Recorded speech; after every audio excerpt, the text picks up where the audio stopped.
Luhut tak bisa ngilak lagi. Luhut terbukti memiliki saham di PT GSI yang terindikasi kong kali kong bisnis PCR di tengah kesulitan rakyat akibat pandemi. Jokowi kok diam saja?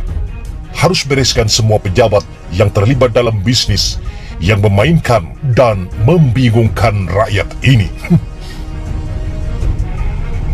Reaunews.com.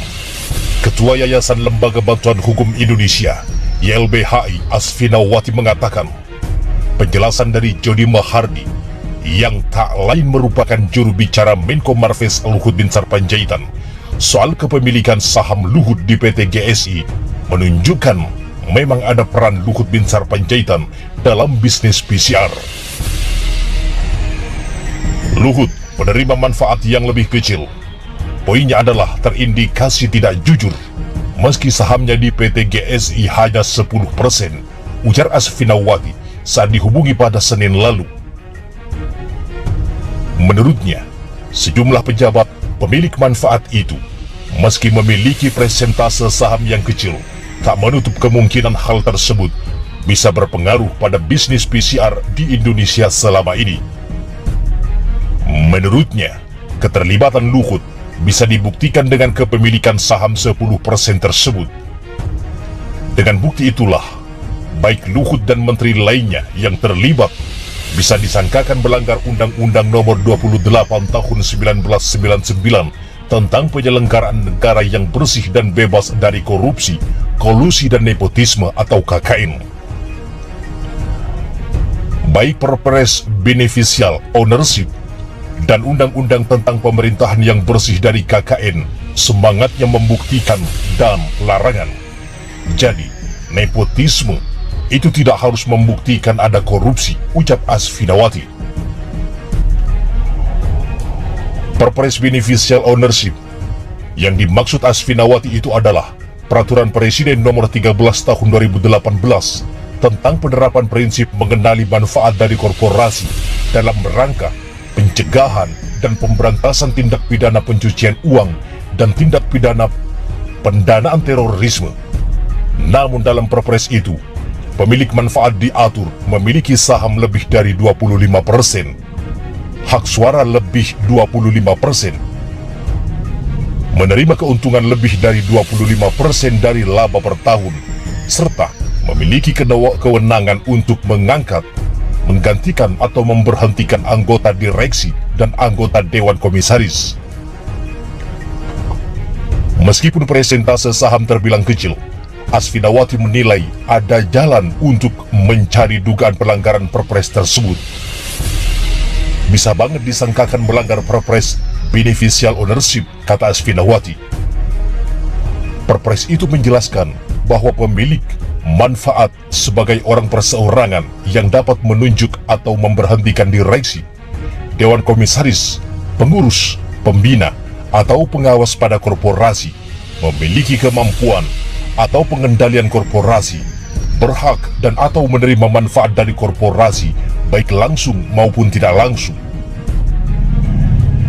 Selain itu, Asfinawati juga ikut mengkritik sejumlah menteri pemerintahan Presiden Jokowi yang diduga terlibat bisnis PCR selain Menko Marves Luhut Binsar Panjaitan, diantaranya Menko Perekonomian Airlangga Hartarto, Menteri BUMN Erick Thohir, Menteri Keuangan Sri Mulyani, dan Menteri Kesehatan Budi Gunadi Sadikin. Asfinawati menjelaskan larangan berbisnis bagi pegawai negeri atau ASN dikarenakan kekhawatiran akan konflik kepentingan dalam bisnis tersebut. Menurutnya, pemerintah dalam hal ini Jokowi selaku presiden harus turun tangan sekaligus menyelesaikan masalah tersebut sesuai hukum. Dugaan konflik kepentingan ini perlu ditanggapi serius oleh pemerintah, mengingat jabatan-jabatan menteri tersebut, ujarnya. Sebelumnya, pendahulu Asfinawati, ex-direktur YLBHI Agustinus Edi Kristianto menyebut sejumlah menteri pemerintahan Presiden Jokowi diduga terlibat bisnis tes PCR. Para menteri itu terafiliasi dengan PT GSI, penyedia tes COVID-19 di Indonesia. Di samping itu, dugaan kepentingan bisnis tertentu melalui kebijakan di tengah pandemi COVID-19 juga digaungkan oleh koalisi masyarakat sipil untuk kesehatan dan keadilan. Koalisi juga mendesak pemerintah bersikap transparan tentang besaran harga PCR di Indonesia.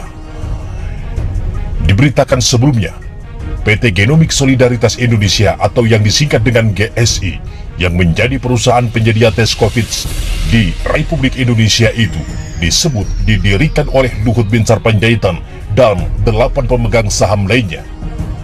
Namun juru bicara Menko Marves Jody Mahardi menegaskan tak ada konflik kepentingan dari keterlibatan Luhut Binsar Panjaitan di PT GSI tersebut. Jody mengakui memang sebelumnya ada sejumlah pengusaha yang berniat membantu penanganan pandemi pada awal 2020. Para pengusaha tersebut mengajak Luhut mendirikan PT GSI yang fokus melayani tes COVID-19. Jody menyampaikan PT GSI tidak pernah membagikan dividen, termasuk untuk Luhut Binsar Panjaitan. Keuntungan digunakan untuk menggelar tes COVID-19 gratis secara massal. GSI ini tujuannya bukan untuk mencari profit bagi para pemegang saham. Sesuai namanya, GSI ini Genomik Solidaritas Indonesia. Memang ini adalah kewirausahaan sosial, ujar Jody pada Senin lalu. Isu pejabat berbisnis PCR makin memanas dan semuanya terbongkar. Luhut pun jadi sorotan. Bahkan hingga ada yang mengatakan, saya pun tak percaya Luhut itu bersih, jauh dari korupsi.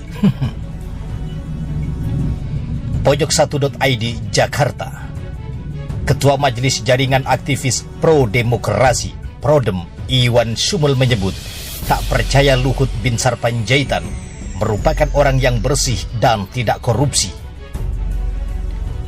Tulisan dari Agustinus Edi Kristianto berjudul Para Penikmat Cuan PCR yang dimuat Tempo telah meresahkan masyarakat. Pasalnya, tulisan itu berisi dugaan para pemangku kebijakan turut serta dalam berbisnis tes PCR. Bagi Ketua Majelis Jaringan Aktivis Pro Demokrasi Iwan Sumul, keresahan itu merupakan hal yang wajar. Sebab ketika pemegang kebijakan ikut dalam bisnis yang kebijakannya dia tentukan, maka rakyat akan dirugikan. Ini bahayanya kalau leader jadi dealer, ujarnya kepada kantor berita politik Ermul Rabu 3 November. Salah satu yang menjadi sorotannya adalah Menteri Koordinator Bidang Maritim dan Investasi Luhut Binsar Panjaitan yang perusahaannya diduga terlibat dalam bisnis PCR. Menurutnya, hal ini membuka spekulasi bahwa Luhut sebagai pengambil kebijakan diduga mengambil untung atas kebijakan yang diambil. Apalagi, kata Iwan Sumul, masyarakat Indonesia masih terngiang film dokumenter berjudul Sexy Killers yang turut menyinggung nama Luhut dalam kaitan bisnis batu bara di tanah air. Iwan Sumul pun berandai-andai. Dia yakin jika penegak hukum berani masuk dalam ranah ini, maka kasus bisa menjadi lebih terang benderang. Andai saja KPK, Polri atau Kejaksaan berani sidik dugaan korupsi dan keterlibatan Luhut Binsar Panjaitan dalam berbagai proyek, pasti dia kena. Ya enggak sih, ujar Iwan Sumul. Apakah netizen percaya Luhut Binsar Panjaitan orangnya bersih dan tak korupsi? Saya pun tak percaya Luhut Binsar Panjaitan bersih dan tak korupsi, kata Iwan Sumul. Bisnis PCR Luhut itu diketahui dijalankan oleh PT Genomik Solidaritas Indonesia atau PT GSI. Di PT GSI, Luhut disebut memiliki saham secara tak langsung melalui 2 perusahaan tambang yang terafiliasi dengannya, yakni PT Toba Sejahtera dan PT Toba Bumi Energi. PT GSI merupakan perusahaan baru yang didirikan tak lama setelah Indonesia dihantam pandemi COVID-19 awal 2020. Dilansir dari Kompas.com, PT GSI merupakan pemain besar dalam bisnis menyediakan tes PCR dan swab antigen. Bahkan PT GSI bisa melakukan tes PCR hingga 5.000 tes per hari. Diketahui, PT GSI memiliki laboratorium yang terbilang sangat modern. Laboratorium milik PT GSI dirancang untuk dapat memberikan pelayanan tes PCR yang tidak hanya berskala masif, tetapi juga memberikan hasil tes yang lebih cepat. PT GSI membuka jasa layanan PCR dan antigen di lokasi laboratoriumnya yang terletak di kawasan Cilandak, Jakarta Selatan. Selain itu, perusahaan tersebut juga menawarkan layanan datang ke rumah atau kantor untuk perusahaan maupun konsumen perorangan. Hasil tes PCR yang dilakukan melalui PT GSI bahkan bisa keluar lebih cepat, yaitu di hari yang sama atau kurang dari 24 jam. Bukan hanya itu, PT GSI juga bisa menerbitkan hasil tes PCR dalam waktu 12 jam.